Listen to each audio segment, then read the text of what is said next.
Diana writes, how do you walk 6 miles in your house? Are you walking on a treadmill, or walking up and down the hallway, or marching in place? I would like to implement this, but I don't have a treadmill, and walking outside the house isn't usually possible due to my schedule.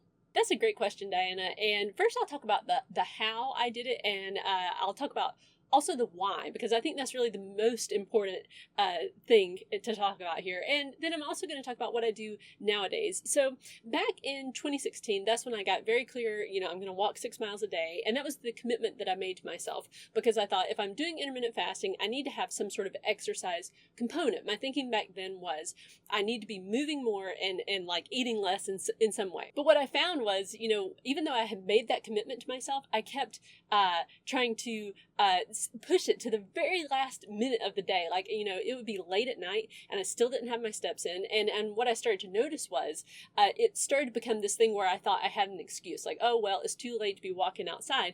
And so in order to become really consistent, I needed to excuse proof myself. And so one day I just said, okay, I think I could just walk 6 miles inside the house. And if I do that, if I can prove to myself that I can get all of my steps inside, now that's like 14,000 steps inside the house. If I can do that, then I'm never going to have that excuse of, oh, it's too windy, or it's too rainy outside today, or, it's too late to be walking around the neighborhood.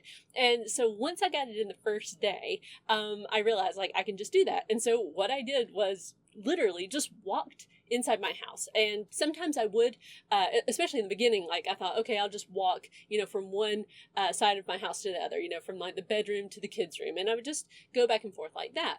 And I would just, sometimes I'd like make little patterns, going in different rooms and have this, whole course that I would do. And then other times what I did, what I really ended up doing the most is just like walking inside my bedroom. So the houses that I was, because I did this for a couple of different houses that we lived in, the sizes of the houses range from like 1,300 square feet on up to like 1,900 square feet. And, but my preferred way would be like inside one single room. And I would just walk from like the head of the bed over, down the side of the bed to the other head of the other side of the bed. And I would just do that, so it was a very small amount of space that I was walking in usually. The advantages were it was, always climate controlled. You could turn down the AC to make it the right temperature. I didn't get all hot and sweaty and stuff. And it was just a really easy way to do it. Also, I could be around my kids. Like otherwise trying to do 6 miles, like taking them outside, it would have been, too much at that time to commit to. So this was a way to just work 6 miles into my life. And also, just to let you know, I always walked at a slow pace. It usually, I think, was about a pace of about 3 miles per hour. Might have been a little less. I always just walk at a nice, relaxing pace. I do not like speed walking, and I've continued that from that time back then until now. Also, back then in 2016, I was a lot heavier then, and I needed breaks, and I always just let myself have breaks. I would break up the amount of steps throughout the day. Like I didn't make myself get them all in at once. It was just about kind of sneaking in steps throughout the day a lot of times. And I would sit down if I got tired, and I would let myself rest for as long as I needed to rest. But the big thing I think to combat in those early days, aside from, making excuses and stuff, was making it less boring. Because in the beginning, and even to now, sometimes walking for 6 miles can be kind of boring. And now I find it kind of just relaxing more than boring. But back then, I think I had a hard time like with the idea that it wasn't fast enough. It wasn't hard enough. So what I did, to make it more interesting, more fun, would be things like watching movies and stuff while I was walking around. I would video chat with friends and family, which was really good too, because that increased connection with other people.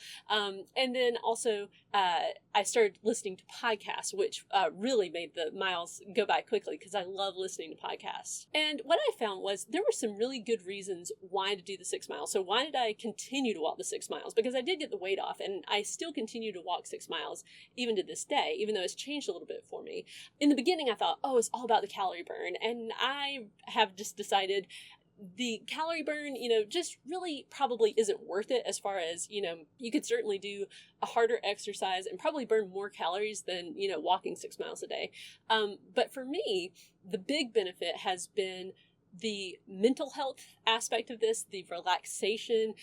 Walking a long distance helps me to think things through.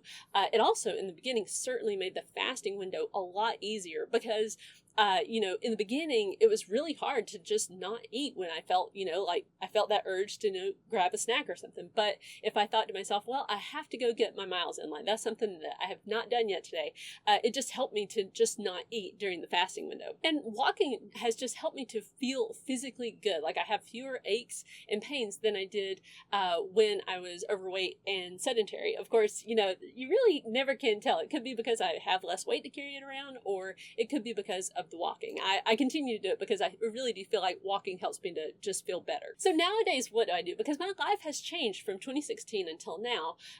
One thing is we are full-time RVers, so we're traveling full-time, and my house is a 31-foot long Class C RV. And so my space that I can walk in is much more limited. So nowadays, what I do, if I'm trying to get my steps in and the weather is like really bad outside, I will pace back and forth. It's about a 12-foot pathway, is maybe a couple of feet wide, and I'll just pace back and forth. My husband kind of gets dizzy if he does that, and he likes to walk too, so he'll just march in place, and sometimes I'll march in place too, like if we're maybe wanting to watch a movie together, and because it's raining outside and stuff like that, and we're wanting to also get steps in, we'll just march in place.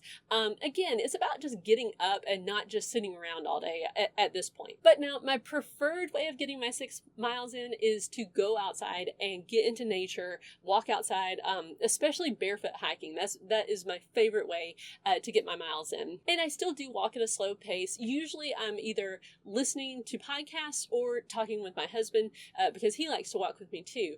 But I do try to also get some silence in my walk, because I feel like it is important to have that space. It's easy, even when you're walking, to just fill all that silence up with noise from podcasts and stuff. But I've really found it's helpful to just let myself have some quiet. And I'm not as strict with myself on the miles as I was back in 2016.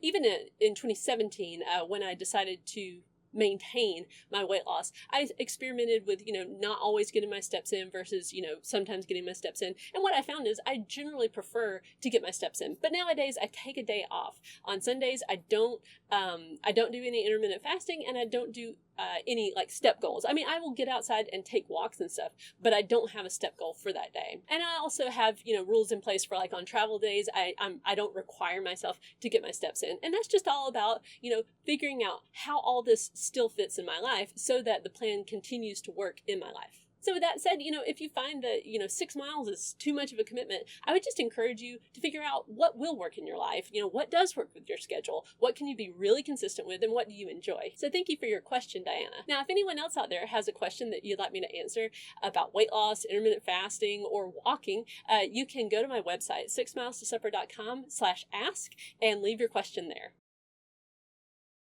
If you're having trouble getting started on your weight loss journey, check out my Slow and Steady Success Academy. You can subscribe to the entire course collection, which includes monthly access to my flagship course, Intermittent Fasting for Weight Loss 101, which is the course on intermittent fasting that I wish I would have had when I first heard about it. You'll also get access to courses about mindset and maintenance and weight tracking. My goal with each course is to teach you how to lose weight sustainably and keep it off for the rest of your life. Come join the Academy today.